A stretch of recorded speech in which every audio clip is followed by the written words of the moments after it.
presentasi bedah karyanya Saturasi Arsitek. Ya, Bismillah. Assalamualaikum warahmatullahi wabarakatuh. Di sini saya akan sharing tentang inspirasi hunian ala Gen Z. Kebetulan saya di sini juga ngerasa masih Gen Z juga, jadi masih dibilang cukup muda. Jadi saya sebagai arsitek desainer, terus ini project ini itu rumah tinggal saya. Jadi saya yang desain, saya tempati sendiri dan saya jadikan studio. Jadi small office, home office. Di fungsinya itu rumah dan studio. Nah, di sini ini titik awal mulanya dari tahun 2019. Itu awalnya saya berdua sama teman saya, kemudian dia ngajak temennya. Ini ada tingkat semua. Akhirnya kita bentuk tim. Nah, dari situ kita coba perbaiki dari kos-kosan 3x4 itu jadi studio kecil-kecilan. Yang penting bisa untuk berkarya. Terus kemudian kenapa namanya kok Saturasi Arsitek? Mungkin ada yang bertanya kenapa studionya namanya Saturasi. Karena saya melihat dari tim yang gabung itu punya potensi berbeda-beda. Jadi saya di sini cenderung ke konsep desainnya, terus yang satunya bagian 3D, terus gambar kerja, terus satunya lagi RAB. Jadi kita punya potensi beda-beda. Terus akhirnya kita disatukan. Jadi menyatukan rasa sebenarnya. Jadi dari rasa itu nanti kan ada bintang-bintang itu kan membentuk rasi. Jadi menyatukan rasi, harapannya sih bintang-bintang ketika disatukan membentuk sesuatu yang bercahaya dan bermanfaat untuk banyak orang. Jadi setelah di tahun 2020 saya memutuskan untuk pindah di Lamongan. Nah, di sini suatu perjalanan yang cukup berat bagi kami. Jadi akhirnya kita buka dua wilayah, jadi Jogja tetap jalan dan Lamongan tetap jalan. Jadi ada dua region. Nah, di sini awal mulanya setelah ikut Pak Andi, saya langsung bikin Soho, small office, home office, rumah kiblat. Nah, kemudian saya rekrut tim. Ya, ini studio kecilnya seperti ini.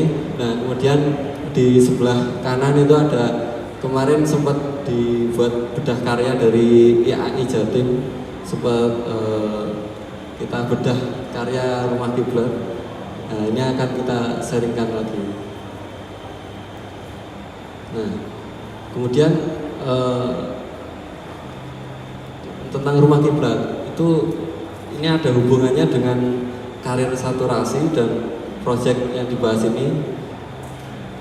Kenapa kok milihnya di Lamongan, kok nggak meneruskan di Jogja aja, di kota-kota yang udah berkembang? Kenapa kok di Lamongan yang bisa dibilang itu daerah terpencil yang masih belum tersentuh arsitektur?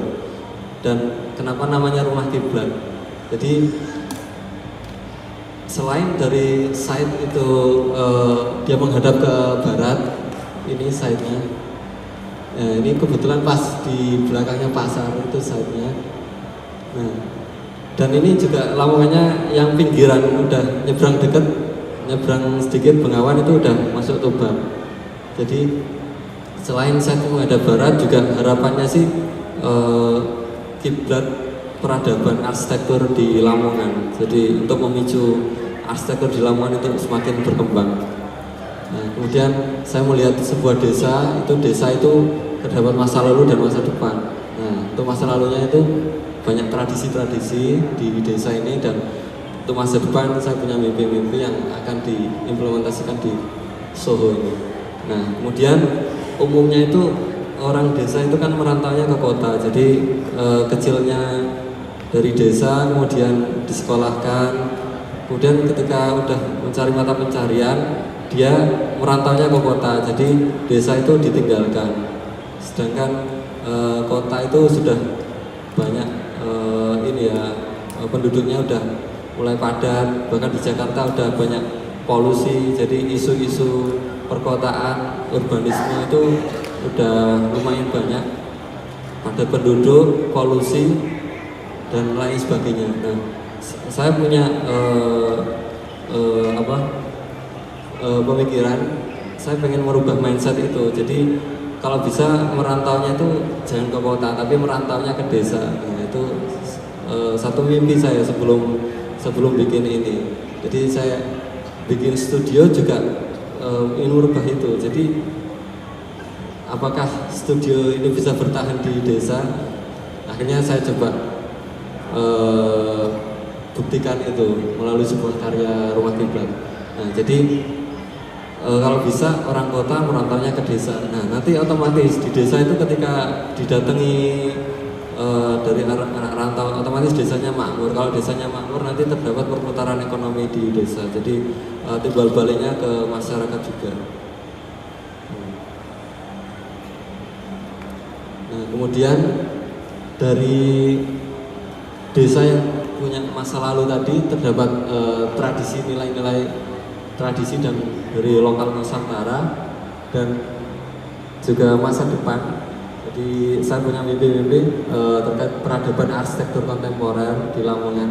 Nah, dari sini, dari masa lalu dan masa depan, saya coba buat pendekatan arsitektur responsif. Jadi sebisa mungkin arsitektur yang saya bawa itu tetap tidak terlalu kontras dengan desanya, jadi tetap selaras meskipun dengan kemasan yang berbeda. Nah, di sini terdapat poin-poin, yakni saya mengambil lokalitas, tradisi, filosofis, tipologi dan klimatologi. Nah, jadi untuk lokalitasnya nanti kami merespon dari material-material lokal, kemudian tradisinya dari kebiasaan masyarakat di desa itu seperti apa, kemudian filosofisnya nanti merespon dari aspek-aspek spiritualnya, kemudian tipologi dari tipologi bangunan di sekitar desa itu seperti apa, dan klimatologi terkait kenyamanan termal pengguna. Jadi bisa dibilang hemat energinya dan kenyamanan termalnya. Nah, akhirnya nanti akan munculnya Rumah Kiblat. Jadi harapannya sih ini jadi sebuah kiblat peradaban arsitektur di Lamongan. Nah, kemudian ini saya breakdown terkait lokalitas tadi ya. Jadi ketika saya mulai membuat sebuah studio, di sini saya menggunakan material-material yang udah didapat di Lamongan. Jadi saya nggak belinya yang di luar-luar. Jadi kita menggunakan material-material yang umum yang biasa didapat di toko-toko material. Jadi ada bata ringan, kemudian roster, kemudian keramiknya pun saya pakai keramik-keramik yang ada di toko-toko material di Lamongan. Jadi harapannya sih untuk mudah dari segi transportasi, nggak perlu otomatis kalau semakin kita misal beli materialnya jauh, nanti kan otomatis butuh energi bensin dan itu membuat polusi. Jadi kita mengurangi dampak-dampak itu. Jadi kita sebisa mungkin memanfaatkan potensi yang ada di daerah tersebut. Nah, kemudian di sini, nah ini bata ringan kita coba potong-potong, yang ukurannya bata ringan itu 20 kali 60 kita potong-potong, kita coba buat pola-pola. Jadi kayak bermain Lego kayak gitu. Nah, kita coba atik dari material-material sederhana. Intinya sih arsitektur yang baik itu bukan dilihat dari material-material yang mewah yang mahal, tapi dari lebih ke mengangkat nilai-nilai kreativitas. Jadi itu yang nilai yang ingin kita tekankan.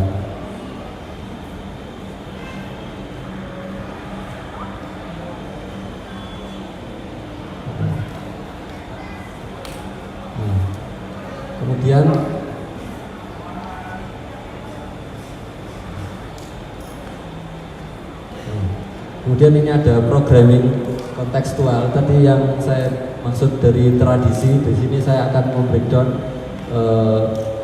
mengambil dari tradisi-tradisi di daerah tersebut. Itu kalau pagi biasanya saya di sini kan saya selaku pengguna, terus juga saya selaku desainer. Jadi yang dibilang masih generasi Gen Z tadi. Jadi saya coba analisis dari diri saya sendiri. Jadi biasanya saya kalau pagi ngapain sih? Nah, di situ saya kalau pagi biasanya nyantai, terus bikin aktivitas kerja. Terus kalau sore jagongan, maksudnya santai-santai. Terus kemudian kalau aktivitas mingguan biasanya apa? Kalau di desa itu ada kadang tahlilan, kalau kumpulan, kalau bulanan. Terus kalau tahunan biasanya ada selamatan atau kumpul-kumpul keluarga di hari raya kayak gitu. Nah, jadi saya coba analisis dari kebutuhan saya pribadi. Jadi dari kebiasaan orang-orang di desa itu seperti apa. Akhirnya dari situ saya menyimpulkan, oh ternyata di desa itu habitnya itu guyub rukun, dan akhirnya terciptalah open space. Dan di sini akan keseimbangan antara indoor dan outdoornya nanti akan konsepnya open space. Jadi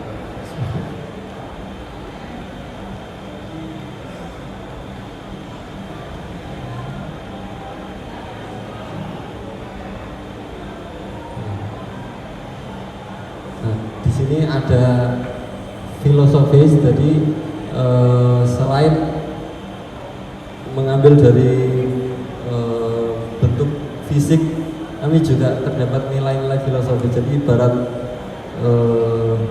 seni ya. Jadi arsitektur kalau bagi saya itu ada nggak cuma zahir yang tampak, tapi ada juga yang nggak tampak. Jadi yang ibarat rohnya. Jadi secara yang nggak tampak itu kita punya makna-makna yang di sini mengangkat nilai-nilai spiritual. Jadi hablum minallah dan hablum minannas. Ya, ini saya terapkan di zona-zona ruang. Jadi di zona lantai 1 itu terdapat carport yang saya sengaja buat los, biasanya untuk aktivitas anak-anak, kadang main-main di depan rumah. Kemudian di ruang-ruang tengah ini saya buat los tanpa sekat. Yang sebelahnya itu ada kamar yang pintunya nggak mau menghadap ke area tengah. Dan di belakang itu ada terdapat taman open space juga. Jadi kalau ditarik garis imajiner itu sumbunya dia hablum minannas di lantai 1. Kemudian di lantai 2 dia hablum minallah, itu karena fungsi-fungsi ruang. Setelah naik tangga dia ketemu ruang wudhu, musola, dan musola ini jadi ibarat harapannya sih naik tangga terus dia membersihkan diri terus kemudian ibadah. Jadi kerja juga nanti ingatnya ibadah. Jadi seperti itu. Nah, kemudian dari aspek tipologi kami juga merespon dari rumah-rumah di sekitarnya. Kanan kirinya itu saya lihat bentuk-bentuknya atap-atap pelana. Nah, ini sebelah kiri ini pasar yang warna kuning, kemudian sebelah kanan ini rumah warga. Saya coba bentukan atap pelana yang sederhana. Kemudian, nah ini berhubung hadap barat, jadi depannya itu nggak saya kasih banyak bukaan, jadi cenderung masif ke blok. Tapi nanti yang di sisi belakang yang hadap timur itu saya kasih pola-pola seperti anyaman. Jadi emang sengaja dibuka-buka untuk sirkulasi itu tetap jalan. Jadi filosofi dari rumah Jawa di sekitar situ itu misal pintu jendela ditutup, itu sirkulasinya masih tetap jalan dari celah-celah dinding-dindingnya, itu yang dinding kayu, dinding anyaman itu masih tetap jalan. Kemudian dari konteks sekitar ini ada susunan-susunan bata. Kemudian saya coba tarik jadi sebuah pattern guideline untuk setiap elemen-elemen di rumah kiblat ini. Jadi di dindingnya saya kasih notasi kayak mempertegas elemen bata. Kemudian di lantainya juga saya pola keramiknya itu selang-seling. kemudian ini ada glass block, saya juga pakai susunan pola bata. Nah, kemudian untuk area sisi timur, tadi kan yang sisi baratnya itu ngeblok masif. Nah, untuk yang di sisi timurnya itu emang sengaja di full untuk banyak bukaan, tapi juga terdapat filter. Nah, ini kalau dilihat yang di sebelah kanan ini terdapat pola tektonika dari bata ringan yang dipotong-potong jadi 4. Jadi bata ringan ukuran 20 kali 60 dipotong jadi 4. Akhirnya jadinya kecil-kecil seperti ini. Nah, ini ada maknanya juga kenapa kok ini kan ada yang warna kuning, ada yang warna merah. Nah, yang warna kuning ini susunan kayak biasa, cuman di tengahnya dilubangi. Tapi yang warna merah ini dia isiannya, jadi isian yang lubang itu diisi bata yang kemudian dimiringkan. Kenapa kok dimiringkan? Itu karena dia ngerespon dari arah matahari. Arah mataharinya cenderung agak ke utara, jadi saya miringkan ke utara. Nah, kemudian ini semakin ke atas itu pola-pola isiannya itu semakin saya rapeti. Jadi untuk mengurangi intensitas air hujan ketika masuk itu biar nggak terlalu tampias ke dalam rumah. Jadi harapannya sih nggak perlu pakai skin yang kanopi yang terlalu panjang. Jadi cukup dengan tektonika pola isian yang dibuat rapet itu otomatis kalau dibuat tonjolan itu dia sebagai kanopi di lubang-lubangnya. Jadi lubangnya tertutupi dengan yang tonjolan-tonjolan ini. Nah, ini yang gambar sebelah kiri ini tampaknya seperti ini. Nah, ini juga kami tukangnya juga ini baru pertama kali ngerjain ini. Jadi ya masih sama-sama belajar dan hasilnya juga lumayan memuaskan untuk saya ya. Maksudnya tukang yang baru pertama yang pembangunannya saya kawal terus, akhirnya dia juga bisa kerjakan. Jadi di sini sebuah pembelajaran bahwa semua itu kalau didesain yang penting uangnya itu yang penting ada gambar gitu, nanti bisa dikerjakan. Nah, kemudian ini untuk visual dari dalam melihat ke area belakang itu kayak gini. Jadi ini kalau pagi itu cahaya dari timur itu masuk secara dramatis, jadi lebih puitis. Jadi di sini saya mengamati di tiap bulan itu pembayangannya beda-beda. Jadi bulan Januari sampai bulan apa, nah nanti bayangannya geser lagi. Nah, ini yang sebelah kiri pembayangannya ke dinding sini. Nah, ini yang sebelah sini pembayangannya ke sana. Jadi rumah itu kalau pagi nggak perlu nyalain nggak perlu buka gorden jendela biar cahaya masuk, nggak perlu buka pintu. Jadi kalau pagi udah otomatis terang sendiri karena kita pakai membawa masuk dari cahaya ilahi yang dari alam itu kita biarkan masuk, tapi kita filter. Nah, hasilnya lebih dramatis. Nah, ini saya coba foto di pagi hari. Ini sebelah kanan ini ketika masih proses pembangunan, sebelah kiri ini ketika sudah jadi. Nah, kemudian di sini ada aspek klimatologi yang kita pertimbangkan. Jadi ketika membuat sebuah hunian, nggak cuma hunian, jadi setiap proyek yang kita kerjakan itu sebisa mungkin ngerespon dari klimatologi. Jadi dampak dari klimatologi ini nantinya akan hemat energi. Otomatis kalau hemat energi nanti biayanya listriknya jadi nggak terlalu mahal, otomatis nggak butuh AC. Jadi di studio ini kami nggak pakai AC, di mana lamanan itu yang cuacanya cukup panas. Jadi kita nggak pakai AC dan hanya butuh kipas untuk pendorong angin ketika siang, dan itu pun seperlunya aja. Kadang nggak perlu pakai kipas pun udah dingin, karena di sini saya emang konsep banyak celah-celah, banyak rongga-rongga. Nah, di sini makanya penggunaan warna putih di keseluruhan bangunan itu dia 20% yang masuk. Jadi paparan dari panas matahari yang masuk sedikit dibanding warna-warna yang agak warna hitam. Misal saya pakai fasad warna hitam, emang bagus, lebih maskulin, tapi nanti dalamnya akan lebih panas, otomatis ruangannya akan jauh lebih panas dibanding warna putih. Nah, jadi saya pakai warna-warna yang netral saja, putih. Jadi warna biasa, tapi dari segi celah-celah banyak celah-celahnya. Nah, di sini ada konsep dari bentukan dari rumah kiblat itu. Nah, kami berawal dari kebutuhan ruang, jadi kita coba plotting ruang-ruang yang dibutuhkan ini apa saja, dari lahan 7x22. Nah, kemudian akses orientasinya menghadap ke arah barat. Kemudian saya coba program bentukan masanya itu menyesuaikan dengan konteks kanan kirinya atap pelana, jadi membuat penyesuaian dengan sekitar. Nah, kemudian di ujung itu saya coba buat coakan segitiga, itu karena di side ini itu udah deket sama pertigaan, jadi biar dia dapat ke sisi, jadi dapat depan, serong sama samping. Nah, kemudian ini ada aksen habluminawa di bagian fasad, dan itu belakangnya itu musola.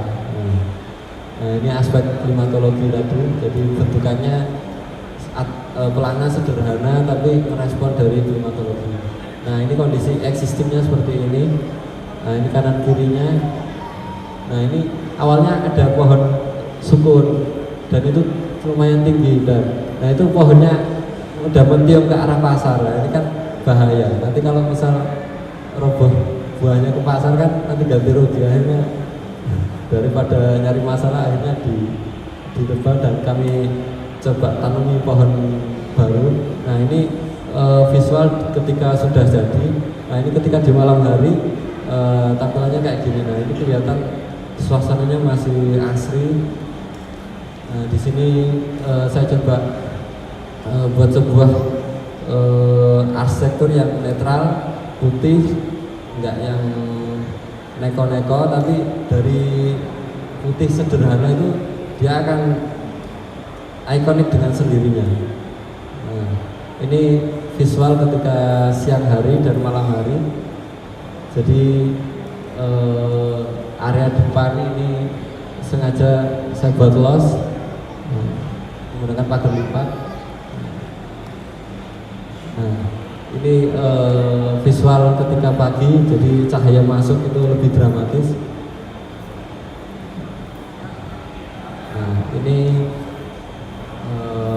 Nah, ini yang ruang tengah. Ini area multifungsi, jadi ketika ada acara itu bisa digunain full dari depan sampai belakang. Nah, ini yang sebelah kanan ini saya nggak sengaja, memang ada anak-anak kecil main, itu saya potret. Jadi anak kecil itu kadang senang main di sini, dia ngerasa ada pengalaman ruang baru. Jadi selama ini rumah-rumah itu kok kayak gitu-gitu. Nah, setelah ini jadi malah kayak taman bermainnya. Jadi ketika dia istirahat kadang main di halaman depan, jadi ngerasa senang. Dan itu kami juga ikut senang kalau anak-anak orang-orang sekitar itu merasakan senang. Nah, ini visual ketika di fasad yang pojokan tadi kita coak, itu ini dicoak ini miring condong ke depan, dan itu saya kasih material expanded, jadi bukan kaca, jadi sirkulasinya masih masuk. Tapi kalau hujan dia nggak masuk, jadi nggak usah ngasih kanopi, jadi condong ke depan, sirkulasinya masuk. Tapi kalau hujan, kalaupun airnya masuk, itu masuknya ke area wudhu, jadi nggak sampai masuk ke dalam ruangan. Nah, ini ada glass box dan roster.